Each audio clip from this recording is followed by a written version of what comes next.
Uma das perguntas que a gente mais recebe, tanto aqui no YouTube quanto no Instagram, é a questão da fluência em inglês antes de vir morar aqui nos Estados Unidos. Quão fluente a gente era, como a gente aprendeu inglês antes de chegar até aqui.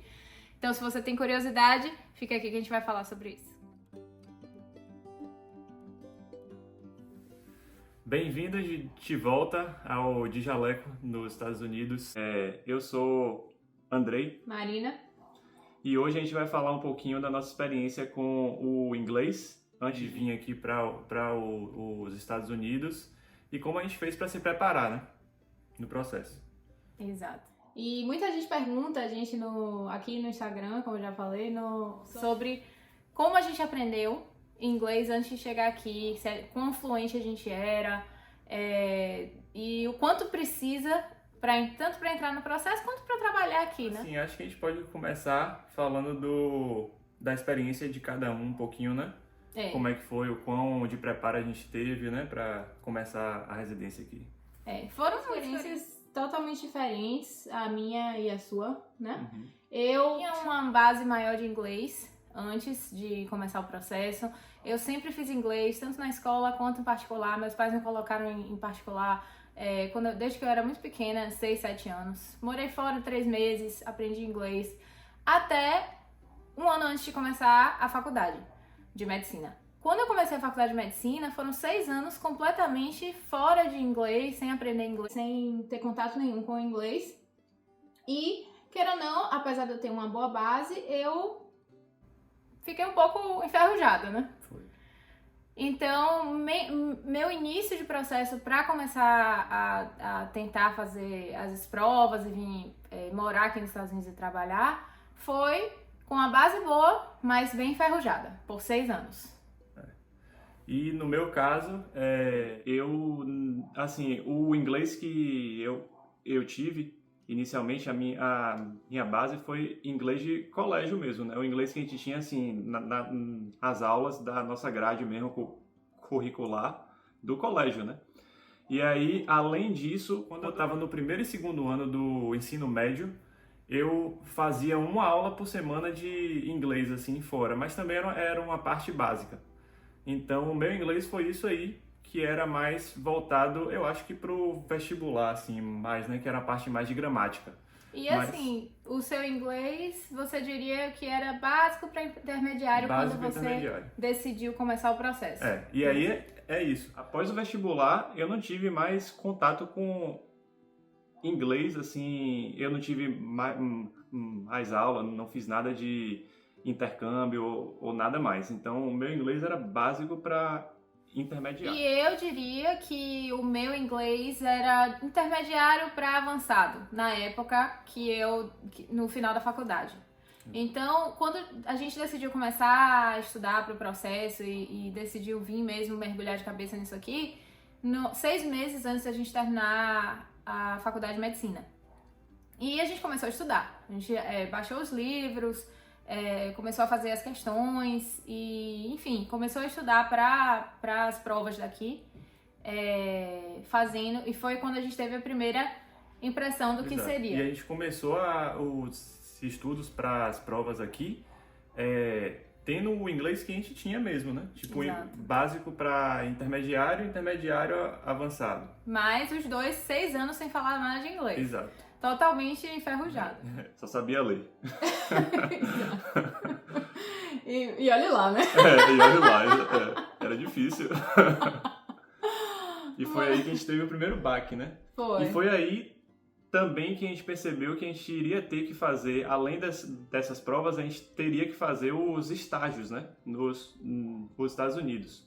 Só que para fazer os estágios, uma das partes que a gente tinha que fazer, né, os pré-requisitos. Exato, para fazer o estágio aqui, o TOEFL, era o TOEFL, né? Ou o Step 1, que é uma das provas, mas a gente fez o TOEFL. Porque na época a gente não se sentia preparado para fazer o Step 1 ainda. E aí, foi aí a primeira vez no processo dos estudos para residência médica aqui, que a gente contratou um professor particular para nos dar uma aula assim focada para o TOEFL, né? Exato. Então a gente acabou fazendo 2 meses com um professor particular pra aula, como o André falou, focada no TOEFL. Depois que a gente passou no TOEFL tudo certo, a gente parou de novo de fazer aula particular e continuou só estudando. Exato. Por quanto tempo? Mais 8 meses. Só naquele estudo e assim, a gente, com o inglês que a gente tinha, por exemplo, o meu inglês que era intermediário para avançado e o dele de básico para intermediário, nós dois tivemos duas impressões do quão difícil era pegar o inglês do estudo, ouvir as videoaulas, ler, fazer questão, quão rápido você consegue fazer questão em inglês. A gente teve diferentes opiniões em relação ao quão difícil era. Baseado no inglês, não baseado no conhecimento, porque o conhecimento ele é melhor. Não. Mentira. Então, assim, no início, eu acho que você teve um pouco mais de dificuldade. Um pouco mais de dificuldade. Eu lembro, assim, que até as questões, eu me lembro que Marina, ela fazia rápido. E eu tinha uma demora mais, assim, eu sou mais lento mesmo pra fazer, acho que eu penso mais. Mas era uma diferença grande. Então, foi esse momento daí que eu percebi mais. E uma outra parte importante foi quando a gente veio para fazer o primeiro estágio aqui. Exato. Que foi no final de 2017. Final de 2017, ficamos aqui 3 meses. Exato. Quando a gente veio para fazer o estágio, porque assim, você chega para fazer o estágio aqui e é como se eles te jogassem em uma selva. Tipo, o que você tem de background, assim, né, de base, de inglês, de fluência, você vai ter que apresentar caso, você vai ter que apresentar mini aulas, né, para o time. Slides, A gente vai ter que discutir os pacientes com o time todo. Então, escrever note, escrever o prontuário. Exato, o prontuário. Revisar o paciente lendo, né, os prontuários, então... Esse foi o momento, assim, que eu acho que foi divisor mesmo de águas e que eu, principalmente, acho que eu senti muito que eu tinha que melhorar o inglês. Exato. Assim, dava pra levar um pouquinho, mas eu senti que eu tinha que melhorar mesmo. No primeiro mês, eu senti um pouco de dificuldade, principalmente em falar, porque quando você tem, eu acredito que quando você tem um inglês intermediário para avançado, o entender não é muito mais o problema é mais você ter o vocabulário para você conseguir se comunicar. Então, eu entendia perfeitamente, mas para eu me apresentar, para eu falar, para apresentar os pacientes, eu tive um pouco de dificuldade, mais no primeiro mês, e mais pro último eu já estava me sentindo melhor. Mas, como no caso de Andrei, o inglês dele era um pouco inferior, quando a gente voltou, ele sentiu essa necessidade de ter uma fluência melhor. Então, você fez Ainda não, né? Eu ainda fui teimoso. Assim, a gente voltou. E acabou que não fez, eu não sei o porquê. Trabalho, estudando ainda para o Step 1, que a gente nem tinha feito ainda, Step 2, que a gente não tinha feito. Acabou que a gente acaba se acostumando. Quando a gente tá no Brasil e já tá aquecido lendo em inglês e ouvindo videoaula e sabendo... Porque querendo ou não, o estágio também ajudou um pouco a melhorar, né? Também. Foi. Aí a gente voltou, o estudo foi mais fácil um pouco. Assim, no sentido da leitura, né, e tal, das questões, mas a gente não estava praticando a fala e... a escuta até que estava. Né? A escuta estava nas videoaulas, mas a fala é que a gente não pratica, né? E aí você recebe o baque quando você tem que vir falar aqui, viver, né, na prática. Então, a gente acabou continuando estudando, sem nenhum tipo de ajuda. Melhoramos bastante o nosso inglês só com a leitura, a escuta e tendo que responder questão. Mas chegou a parte, passamos nas provas, e chegou a parte que estava se aproximando da época das entrevistas, que na entrevista você precisa muito de fala, né? Exato. Em inglês. Você precisa de fluência realmente no speaking. Quando a gente chegou nessa etapa foi que a gente parou para pensar e viu que realmente a gente precisa, porque não é um inglês mais focado só em medicina, né? É uma conversa que você está tendo com o entrevistador. E uma das coisas que eles contam para as entrevistas é a sua fluência, né? Exato. Então, não significa nada você fazer as provas e tirar notas boas se você chega na hora da entrevista e a pessoa vê que você não consegue falar, entendeu? Então, essa é uma parte bem importante e crucial do processo, né? Exato. E aí foi nessa época, uns 3 meses antes da gente começar o processo de entrevistas aqui, que a gente viu a necessidade de aquecer um pouquinho o nosso speaking. Mesmo tendo melhorado o inglês, a gente sentiu uma melhora muito grande só com os estudos, sem ajuda de aula de inglês, com o inglês que nós dois tínhamos, mas para falar a gente achou que precisava um pouco mais. Então, 3 meses antes de começar as entrevistas, na época a gente morava em Petrolina, Pernambuco, e a gente encontrou uma escola de inglês, Lucas, da Eagle, em Petrolina, e, poxa, ele nos ajudou muito para a parte das entrevistas.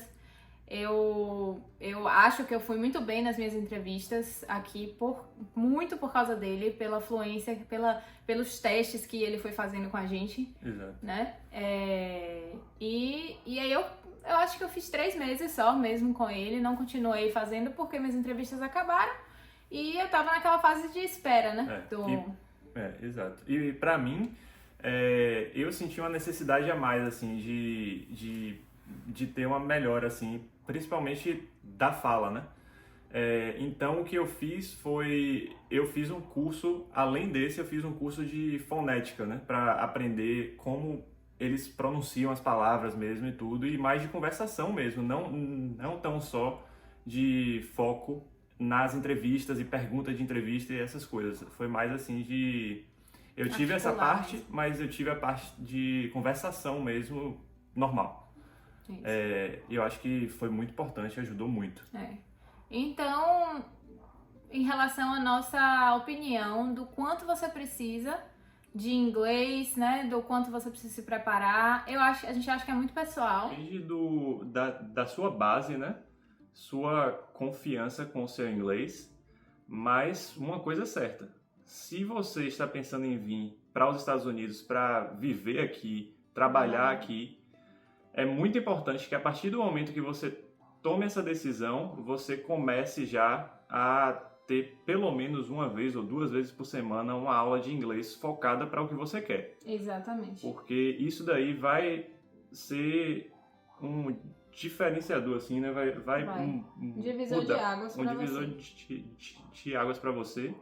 E é sempre bom, né? Você ter essa vantagem de falar duas línguas, independente de qualquer coisa. Dando certo ou não seu plano de vir pra cá, você só vai ganhar com isso. Exato. Então, se você começou a pensar em vir pra cá, se seu inglês, então eu acho que 3 níveis, por exemplo. Se seu inglês for básico, comece a ter uma aula. Sempre eu indico aula particular, que eu acho que é mais focado em você, se você puder fazer.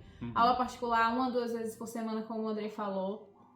Pra focar, você começar a conhecer mesmo a língua. Se seu inglês for intermediário, ainda acho que merece uma aula de conversação para você aquecer mais sua língua, aquecer mais, aprender mais. E outra coisa que vale muito mais para quem é intermediário ou avançado é você começar a assistir tudo que você assiste na televisão, de série, de filme. Nunca mais assistir filme. Se você assiste dublado, nunca mais assistir dublado, em qualquer ocasião. Mas se você assiste dublado com legenda em português, mude. Mude, no início vai ser muito desconfortável, né? Na época que a gente começou lá na faculdade, assistir inglês, filme em inglês com legenda em inglês, era muito chato. Porque tinha que voltar às vezes, pra entender e tal. É desconfortável, mas ajuda muito isso. E você se acostuma. Até chegar ao nível de não assistir mais com legenda, só em inglês. Aí você já tá voando. E outra coisa, assim, a gente sabe também, a gente tá falando assim de pessoas com base no inglês, né? Mas a gente sabe que tem muita gente que nunca teve exposição a inglês. Tipo, às vezes eu estudar espanhol ou nunca estudou uma língua. Acontece. Se você é uma dessas pessoas, é muito importante você começar o quanto antes e pegar muito essa parte básica de gramática e tudo, para depois você chegar na fala e escuta e tudo, né? E a gente fala em relação à medicina, mas isso é verdadeiro para qualquer outra profissão, qualquer coisa que você venha trabalhar aqui nos Estados Unidos. É óbvio que tem empregos, principalmente subemprego, que você vem trabalhar aqui, como entrega ou trabalhar na área de construção, que muita gente vem, ou como faxina, que você precisa do mínimo, né, de inglês, mas você não tá vivendo aqui só para trabalhar, você tem outras conexões. Exato. que vão se tornar muito importantes e isso é extremamente importante para você vir morar aqui em outro país. Exato.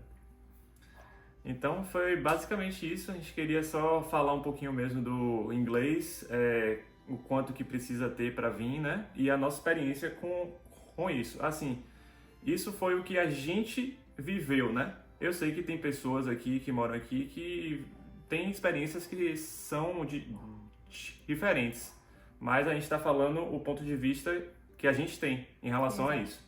Exato. Espero que tenham curtido. Até a próxima. Até